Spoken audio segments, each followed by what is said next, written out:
Egg quality పెంచుకోవాలి. మేము ఏం ఫుడ్స్ తినాలి అని చాలామందికి చాలా డౌట్స్ వస్తా ఉంటాయి. ఇది మమ్మల్ని కామన్‌గా అడిగే క్వెషన్. ఏం తింటే మాకు క్వాలిటీ పెరుగుతుంది?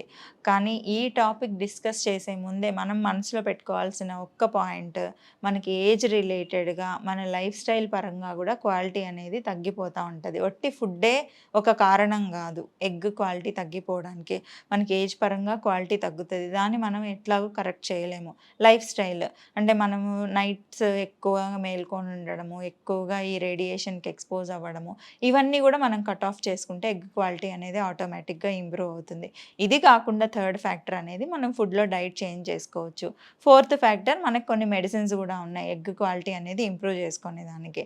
సో, థర్డ్ ఫ్యాక్టర్ ఏదైతే ఫుడ్‌లో ఏం కరెక్షన్స్ చేస్తే మన క్వాలిటీ ఇంప్రూవ్ అవుతుంది అంటే green leafy vegetables, healthy diet. Healthy diet అంటే ఏంటి? ఆయిల్ తక్కువ, కొంచెం కార్బ్స్ అవి తక్కువ చేసుకొని green leafy vegetables, fruits, seeds ఇప్పుడు మనం తీసుకుంటున్నాం ఫ్లాక్స్ సీడ్స్, సన్‌ఫ్లవర్ సీడ్స్ అలాంటివి.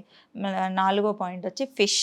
ఫిష్‌లో కూడా మనకి ఈ ఫ్యాటీ యాసిడ్స్ వల్ల కొంచెం ఒమేగా 3 ఫ్యాటీ యాసిడ్ వల్ల కొంచెం క్వాలిటీ అనేది ఇంప్రూవ్ అవుతుంది. సో, బయట ఫుడ్స్ అన్నీ తగ్గించుకోవడం, ఆ మైదా పదార్థాలు, ఆ రిఫైన్డ్ ఆయిల్స్ తగ్గించుకొని తినడము, ఇంట్లో చేసినవే ఎక్కువ తీసుకోవడము, కొంచెం స్ట్రెస్ ఫ్రీగా ఉండడము, అడిక్వేట్ స్లీప్, ఎక్కువ టెన్షన్ పెట్టుకోకుండా ఉంటే మనకి ఆ క్వాలిటీ అనేది ఆటోమేటిక్‌గా పెరుగుతుంది. అంతేగాని ఒట్టి ఫుడ్డే మనం కాన్సంట్రేట్ చేసి మిగతా అన్ని ఫ్యాక్టర్స్‌ని మనం ఇగ్నోర్ చేసి నాకు క్వాలిటీ పెరగాలి అంటే మనకంత రిజల్ట్ అనేది కనిపించదు. సో, ఇవన్నీ ఫ్యాక్టర్స్ ఆల్ టుగెదర్‌గా వర్క్ అవుతాయి. ఓకే.